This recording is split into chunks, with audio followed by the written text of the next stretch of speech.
بیماری پھیلانے والے دہشت گرد اور ٹیررسٹ تمہیں کچھ نہیں کہہ سکتے. اور 42 43 44 اور 46 ملکوں کے نیٹو افواج کے سارے گروہ اور سارے کے سارے احزاب انہی آندھیوں اور طوفانوں میں بہہ جاتے ہیں, ٹوٹ جاتے ہیں, اس کا کچھ نہیں بچتا. وہ گھٹنے ٹیک دیتے ہیں اور چپلیں پہننے والے لوگوں کے سامنے سب نگو ہو جاتے ہیں اور بڑے بڑے معاہدے کر کے اور ان سے امن کی بھیک مانگنے لگ جاتے ہیں ان لوگوں کے سامنے جو اللہ پر توکل اور بھروسہ کرتے ہیں. لیکن جو اللہ پر ایمان اور یقین نہیں رکھتے, توکل نہیں رکھتے, بھروسہ نہیں رکھتے, بلکہ امریکہ پہ توکل اور بھروسہ رکھتے ہیں, چائنا کی اکنامکس کے اوپر توکل اور بھروسہ رکھتے ہیں, یورپ کنٹریز کو دیکھا دیکھی ان کی معیشت کے مطابق وہ اپنے آپ کو ڈھالنے کی کوشش کرتے ہیں اور کچھ کولے گدائی لے کر IMF کے سامنے جو بھیک مانگنے والے لوگ ہیں اور دوسری دنیا کے سامنے جا کر اپنی جوڑی پھیلانے والے لوگ, اللہ پر توکل نہ کرنے والے لوگ, اور وہ لوگ جو جس طرح ان کا آقا, جس طرح ان کے ناخدا, جس طرح ان کے جو سردار ہیں شیطانی اور دجالی میڈیا کے لوگ ہیں, جس طرح وہ کہتے ہیں یہ ان کی ہاں میں ہاں ملا نہیں چاہتے اور ان کی تابع داری اور فرما برداری میں, اور ان کی وجہ سے ان کے دل کے اندر اتنا خوف اور ڈر پیدا کر چکے ہیں کہ اگر انہوں نے کہا کہ دن ہے تو یہ دن کہتے ہیں, اگر وہ کہیں رات ہے تو رات کہتے ہیں, اگر وہ کہتے ہیں کہ بیماری آ گئی تو کہتے ہیں بیماری آ گئی, اور اگر وہ کہتے ہیں کہ سب صحت مند ہے تو وہ کہتے ہیں ہم سب صحت مند ہیں. جس طرح ان آقاؤں نے کہا اس طرح ہمارے حکمرانوں نے مان لیا. کتنے افسوس کی بات ہے, کتنے دکھ کی بات ہے کہ ایک ایمان والا بندہ, مجھے افسوس ہوتا ہے سعودی عرب والوں پر, مجھے افسوس ہوتا ہے ان شیوخ پر جو اسلام کے رکھوالے تھے اور جو اللہ کے گھروں کو بسانے والے تھے. انہوں نے خانہ کعبہ کی میدانوں کو خالی کر دیا, خانہ کعبہ اور مسجد نبی کو خالی کر دیا, انہوں نے خود مسجدوں کو ویران کر دیا. اللہ کا عذاب بھی آئے گا تو کیا آئے گا؟ دیکھیے اللہ کے عذاب سے ڈریے. پوری دنیا کے اندر کس وائرس کی بات کی جا رہی ہے. جب اللہ کا گھر آباد نہیں ہوگا پھر تمہارے گھر برباد ہو جائیں گے. جب اللہ کے گھر میں آبادی نہیں ہوگی تم سب کے دلوں کے اندر بربادی آ جائے گی, تمہارے ملک تمام برباد ہو جائیں گے, تمہارا کچھ نہیں باقی بچے گا. حکمرانوں ہوش کے ناخن لو, ان معصوم بچوں اور اس آنے والی نسل کو ان بیماریوں سے, ان وائرس سے مت ڈراؤ. اللہ کا ڈر اور خوف پیدا کیجیے. اللہ کے ڈر اور خوف سے, اللہ کے حکم سے بیماری بھی نعمت ہے.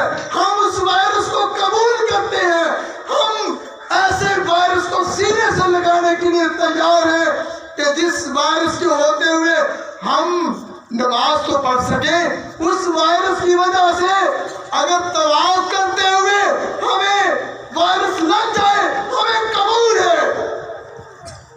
ہم اللہ کی راہ میں سجدہ ریز ہوتے ہوئے, خانہ کعبہ کا طواف کرتے ہوئے, مسجد نبی کا دیدار کرتے ہوئے ہم تو دعا کرتے ہیں ہمیں اس وقت اسی در پر بیماری آ جائے, ہم ادھر تڑپ تڑپ کر مر جائیں. لیکن اللہ کا ڈر تو ہو. تم ہمیں وائرس سے ڈراتے ہو کہ وائرس وائرس وائرس, اصل میں تم خود وائرس ہو. عمران خان وائرس ہے, اس کی پوری کیبنٹ وائرس ہے, اور ہمارے ملک کے حکمران خود وائرس ہیں. کورونا وائرس تو کچھ بھی نہیں, وہ تو نہ نظر آنے والا وائرس ہے, وہ تو نہ نظر آنے والا وائرس ہے. اور یہ نظر آنے والے وائرس ہے امت مسلمہ کے وائرس. امت مسلمہ کے وائرس یہی وہ لوگ ہیں, امت مسلمہ کے وائرس, یہ شیوخ, خادمین کہلانے والے اور ہمارے ملک کو مدینے جیسی ریاست بنانے کے جھوٹے خواب دکھانے والے حقیقت میں وائرس ہے، کرونا وائرس سے زیادہ خطرناک ہے، جنہوں نے امت مسلمہ کو تباہ و برباد کر دیا، ان کے ایمانوں کو متزلزل کر دیا، ان کے یقینوں کے اندر تزلزل اور ایک شک و شبہات پیدا کر دیے۔ مجھے حیرت ہوتی ہے کہ یہ لوگ کس طرح کے مسلمان ہیں، کیسا ایمان ہے، کیسا اسلام ہے۔ اللہ تعالیٰ کی دی ہوئے حوصلوں کو وَلَا تَهِنُوا وَلَا تَحْزَنُوا وَأَنْتُمُ الْأَعْلَوْنَ إِن كُنتُم مُؤْمِنِينَ، یہ آیات کن کے لیے نازل ہوئی؟ اور یقین ہونا چاہیے کہ اللہ تعالیٰ کی طرف سے ہے، بیماری بھی اور صحت مندی بھی، تنگی بھی اور خوشحالی بھی، آرام اور سکون بھی اور بے سکونی بھی۔ اس لیے ہم کو اللہ تعالیٰ پر یقین اور بھروسہ ہونا چاہیے، تقویٰ اور پرہیزگاری کی طرف آگے بڑھے، توبہ اور استغفار کی طرف آگے بڑھے، قوم کو پیغام دے ہمارے گناہوں کی وجہ سے، ہماری نحوستوں کی وجہ سے، ہماری ان بدبختیوں کی وجہ سے، اللہ اور اس کے رسول کی گستاخیاں کرنے کی وجہ سے ہمارے ملک کے اوپر عذاب آ رہا ہے، امت مسلمہ پہ عذاب آ رہا ہے، توبہ استغفار کیجیے، اللہ سے رجوع کیجیے، یہ قوم کو پیغام دیجیے۔ بیماریوں سے بچنا چاہتے ہو، اللہ سے توبہ اور استغفار کیجیے۔ اللہ آج ہم تجھ سے دعا کرتے ہیں، سوال کرتے ہیں، تجھ سے توبہ اور استغفار کرتے ہیں، ان معصوم بچوں کے اٹھے ہوئے ہاتھوں کی لاج رکھ لے۔ یا اللہ ہم سب پر رحم و کرم فرما، اے اللہ ہم پہ رحم و کرم فرما، امت مسلمہ پہ رحم و کرم فرما۔ اے اللہ تیرے بندے ہیں، تیرے در کے جھکنے والے ہیں، تجھ پر یقین اور بھروسہ کرنے والے ہیں، تجھ پہ اعتماد کرنے والے ہیں، تجھ پر ٹرسٹ اور توکل کرنے والے ہیں۔ پوری دنیا کو تو نے یہ سمجھایا، یہ نہیں سمجھ رہے، یہ ماسک پہن لینے سے اور خود کو کپڑوں میں لپیٹ لینے سے تیرے عذاب سے کوئی نہیں بچ سکتا۔ یا اللہ ہم تجھ سے تیری رحمت کا سوال کرتے ہیں، ہم تجھ سے یا اللہ تجھ سے تیری برکت کا سوال کرتے ہیں، ہم کو معاف کر دے، ہم کو معاف کر دے، یا اللہ ہم کو معاف کر دے۔ یا اللہ تیرے حبیب نے فرمایا کسی بستی میں اگر ایک بھی نیک بندہ ہو تو اس کی وجہ سے میں اس بستی پر عذاب کو ٹال دیتا ہوں۔ یا اللہ اس بڑی بستی میں کوئی تو تیرا نیک بندہ ہوگا، یا اللہ ہم سب گناہگار ہیں، یا اللہ یہ معصوم بچے یہ تو گناہوں سے پاک ہے، یا اللہ ان کی وجہ سے عذاب ٹال دے، اپنی رحمتیں فرما اور اس امت کو بچا لے، کافروں کا ستیہ ناش کر دے، تیری حرام چیزوں کو کھانے والے، چمگادر اور چوہے کھانے والی قوموں کو تباہ و برباد کر دے۔ یا اللہ ان تمام کافروں کو جنہوں نے امت مسلمہ کو تار کیا، جنہوں نے ہمارا خون بہایا، ان کے اوپر عذاب بھیج دے، ہم مسلمانوں کو بچا لے، ہم اہل پاکستان کو بچا لے، یا اللہ پوری دنیا کے امت مسلمہ کو بچا لے۔ ہم تجھ پہ توکل بھروسہ کرتے ہیں، یا اللہ ہر قسم کے وائرس ان کا رخ ان کافروں کی طرف پھیر دے، اور ہم سب مسلمانوں کو توبہ استغفار کی توفیق دے، ہم سب کو نیک اعمال کی توفیق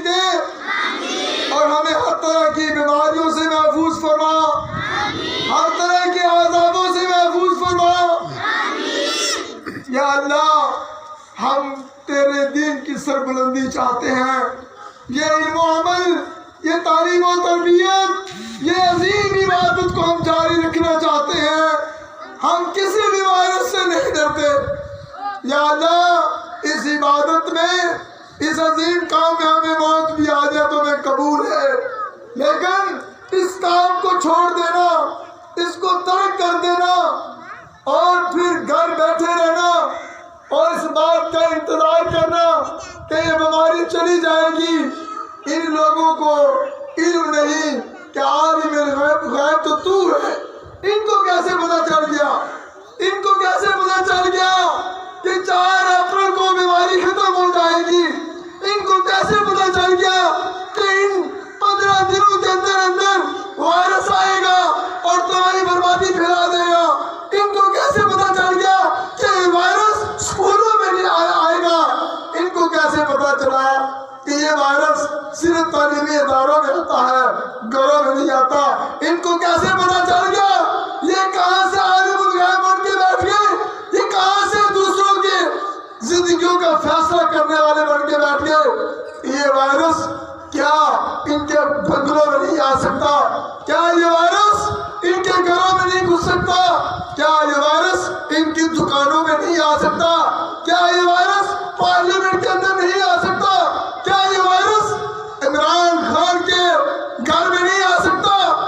یہ وائرس اللہ کا عذاب ہر جگہ پہ پہنچ سکتا ہے، ہر گھر کو جلا کے راہ کر سکتا ہے، ہر زندگی کو تباہ و برباد کر سکتا ہے۔ تم نے تعلیمی اداروں کو بند کیا، تم نے خانہ کعبہ کو ویران کیا، تم نے ان تمام عبادت کی اور مسلمانوں کی جگہوں کو برباد کرنے کی کوشش کی، تم نے مدرسوں کو بند کرنے کا حکم دیا، تم نے تمام کے تمام سکولوں، کالجوں، یونیورسٹی کو بند کرنے کا حکم دیا۔ میں پوچھتا ہوں کہ جب یہ وائرس اللہ نہ کرے جب تم سب لوگوں کے گھروں میں آ جائے گا، پھر تم کہاں جاؤ گے؟ کہاں ہے تمہارے پاس جائے پناہ؟ اس زمین کو پھاڑ کر تم کہاں گھس کے جاؤ گے؟ آسمان کی کون سی سربلندیوں کو چھوؤ گے؟ مجھے بتاؤ، اللہ پر توکل اور بھروسہ تم نے کیوں کرنا چھوڑ دیا؟ کیوں امت مسلمہ کو ایسے ویرانے کی طرف لے کر جا رہے ہو جس کے بعد تباہی اور بربادی شروع ہو جاتی ہے؟ لیکن ہم مایوس نہیں، ہم پریشان نہیں، ہم اللہ کے توکل اور بھروسے پر پورے یقین کے ساتھ انشاءاللہ ہر طرح کی بیماریوں کے علاج کے لیے اللہ سے رابطہ کریں گے، اللہ تعالیٰ پر توکل اور بھروسہ کریں گے، اللہ تعالیٰ پر ایمان اور یقین رکھیں گے، اور ہمیں اس حوالے سے ابھی فیصلہ کرنا باقی ہے۔